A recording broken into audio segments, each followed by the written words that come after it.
ఈరోజు ప్రజాప్రభుత్వం ఏర్పడ్డది. ప్రజాపాలన ద్వారా ప్రజల దగ్గరికి చేరువై ప్రజా సమస్యల్ని పరిష్కరించడానికి మా శాయశక్తుల ప్రయత్నం చేస్తున్నాం. మా ప్రయత్నాల వల్ల 100% సమస్యలు పరిష్కారమైనవని నేను అనను.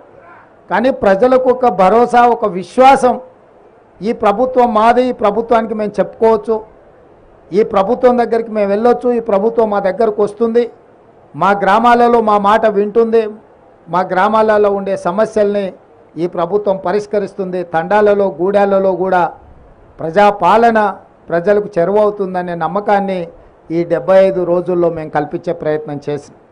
ఇక భవిష్యత్తులో కూడా ఈ స్ఫూర్తిని కొనసాగిస్తాం. ప్రజలకు ఏం కావాలనో ప్రజలను అడిగి తెలుసుకుంటాం. మా ఎజెండా ప్రజల ఎజెండా. ప్రజలు ఏ అంశాలైతే మా దృష్టికి తీసుకొస్తున్నారో వాటినే ఎజెండాగా మార్చి మా ప్రభుత్వ విధానాలుగా మేము నిర్ణయం తీసుకొని ముందుకు వెళ్తున్నాము.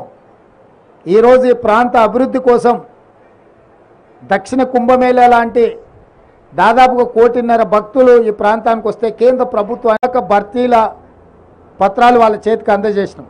ఎందుకంటే ఇచ్చినా కూడా ఇయ్యలేదని అబద్ధ ప్రచారాలతోని గోబెల్స్ కంటే కూడా వాళ్ళ బాబుల్లాగా తయారై మామ అల్లుళ్ళు తండ్రి కొడుకులు మా ప్రభుత్వం మీద దాడి చేసే ప్రయత్నం చేస్తున్నారు. కాబట్టి ప్రజల కళ్ళెదురుగా నిరుద్యోగ యువకులకు ఉద్యోగ అవకాశాలు కల్పించినాము.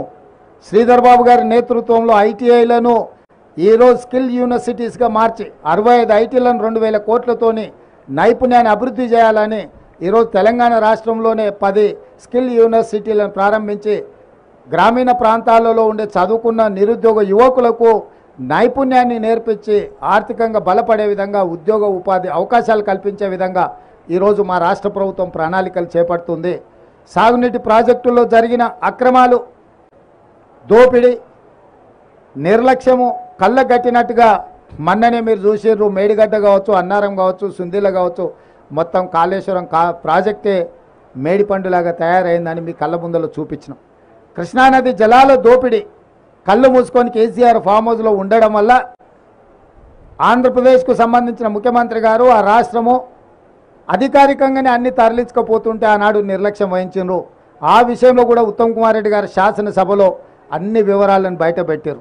రాష్ట్రం అప్పుల పాలైంది, 7 లక్షల కోట్ల రూపాయల అప్పులు తీసుకొచ్చి రాష్ట్రాన్ని మొత్తం దివాలా తీయించిండని, అదేవిధంగా విద్యుత్ విషయంలో కూడా జరిగిన దోపిడీని, చేసిన తప్పులను ఉప ముఖ్యమంత్రి గారు బట్టి విక్రమార్క గారు కూడా ప్రజలందరికీ వివరించే ప్రయత్నం చేసింది. నేను ఎందుకు ఈ వివరాలన్నీ చెప్తున్నా అంటే 10 సంవత్సరాలలో 60 సంవత్సరాల ఉమ్మడి రాష్ట్రంలో సమైక్య పాలనలో కూడా జరగనంత అన్యాయము, దోపిడీ, నిర్లక్ష్యం ఈ 10 సంవత్సరాల చంద్రశేఖరరావు గారు పాల్పడ్డారు. ఆ వివరాలన్నిటిని ప్రజలకు మేము పూర్తిగా వివరించినాం. ఈ 10 సంవత్సరాలు ఆయన దోపిడీ చేస్తున్నప్పుడు పిల్లి కళ్ళు మూసుకొని పాలు తాగింది అన్నట్టుగా మోడీ గారు కూడా ఒక్కరోజు కూడా కేసీఆర్ని నిలువరించే ప్రయత్నం చేయలే. ఈరోజు బీజేపీ వాళ్ళు అంటున్నారు మాకు సిబిఐకి మేము తెలుస్తామని.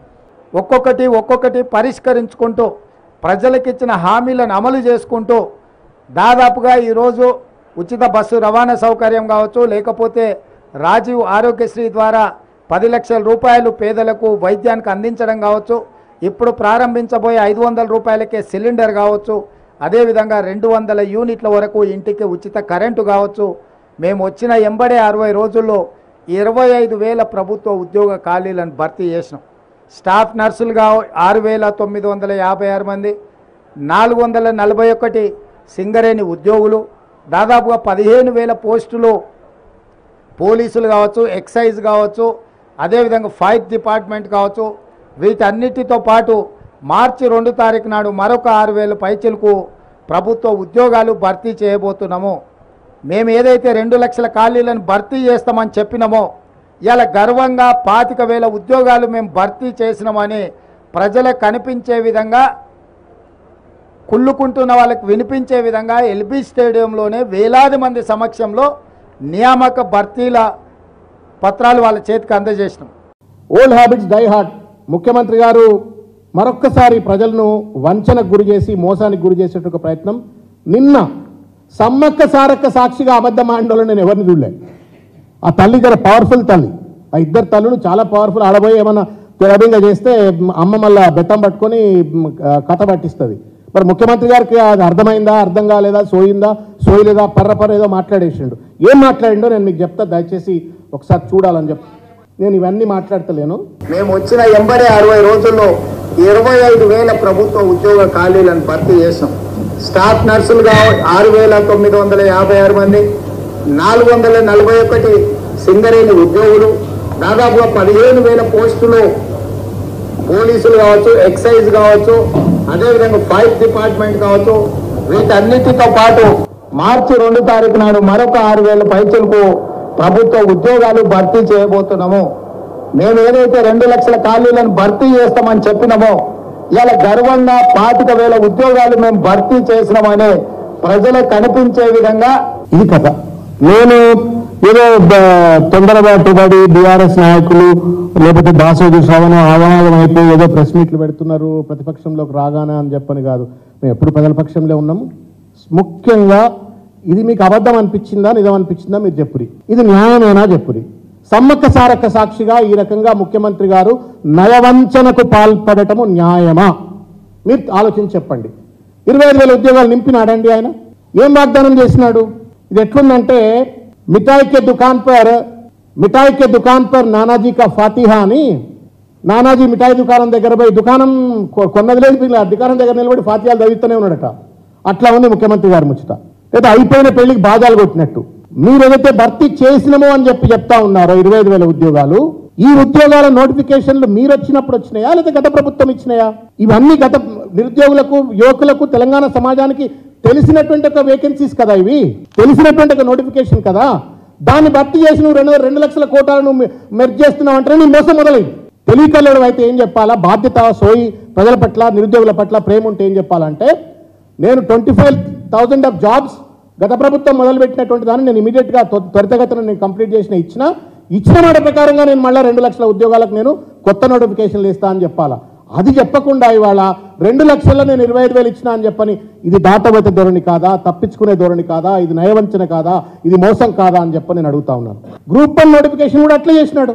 ఆ ఉన్న నోటిఫికేషన్ క్యాన్సిల్ చేసిండు. ఎందుకు క్యాన్సిల్ చేసిండు నేను I don't want get into the details. But దానికి ఏం చేసిండు, మళ్ళీ 60 ఉద్యోగాలు యాడ్ చేసి కొత్త నోటిఫికేషన్ ఇచ్చినా, నేను గ్రూప్ 1 నోటిఫికేషన్ ఇచ్చినా అని చెప్పని మళ్ళీ మసిబూసి మారడికాయలు చేసి భ్రాంతికి గురి చేసే ప్రయత్నం చేస్తూ ఉన్నారు. ఇవాళ మీరు ఇచ్చిన వాగ్దానాన్ని, మీరు 2 లక్షల ఉద్యోగాలకు సంబంధించిన నోటిఫికేషన్లు మీరు ఇవ్వండి. నేనేం ఆగమాగమై రేపేయమని అంటలేదు, కానీ ఇట్లా మోసం చేయకురి. ఆ పాత నోటిఫికేషన్లను పట్టుకొచ్చి ఆ నోటిఫికేషన్లు, అప్పుడే నోటిఫికేషన్ వచ్చింది, రిక్రూట్మెంట్ ప్రాసెస్ అయిపోయింది, మైనర్ ప్రొసీజర్ మీరు కంప్లీట్ చేసి మేము ఉద్యోగాలు ఇచ్చినామని మీ ఖాతాలు వేసుకుంటే, ఇంకో దొడ్ల పుట్టిన దూడ మా దొడ్ల కట్టేసుకొని మాదే అన్నట్టుంది ముచ్చటిది. This is not fair. మీరు ఇచ్చిన మాట ఇది కాదు. ఇది మేము తెలంగాణ ప్రజలకు గుర్తు చేస్తూ ఉన్నాం, మీకు కూడా గుర్తు చేస్తూ ఉన్నాం. This is not fair on your part. అధికారంలో ఉన్నారు, 2 లక్షల ఉద్యోగాలు ఇస్తారు, ఇవ్వండి. ఎట్లా ఏ ప్రాతిపదిక మీద, ఏ ప్రణాళిక మీద మీరు ఇస్తా అన్నారో దానికి ఇవ్వండి. కానీ పాత ఉద్యోగాలను, పాత ఖాళీలను మీ దాంట్లో కలుపుకొని మీరు ఈ రకంగా చేయటం అవుతుందో, ఇది బేగానేకే షాదీమే అబ్దుల్లా దివానా లెక్క ఉంది ముచ్చట. ఇది దయచేసి చేయకండి అని చెప్పని ముఖ్యమంత్రి గారు నేను కోరుకుంటా ఉన్నాను. అమ్మవారి సాక్షిగా మీరు అబద్ధాలు ఆడినారు.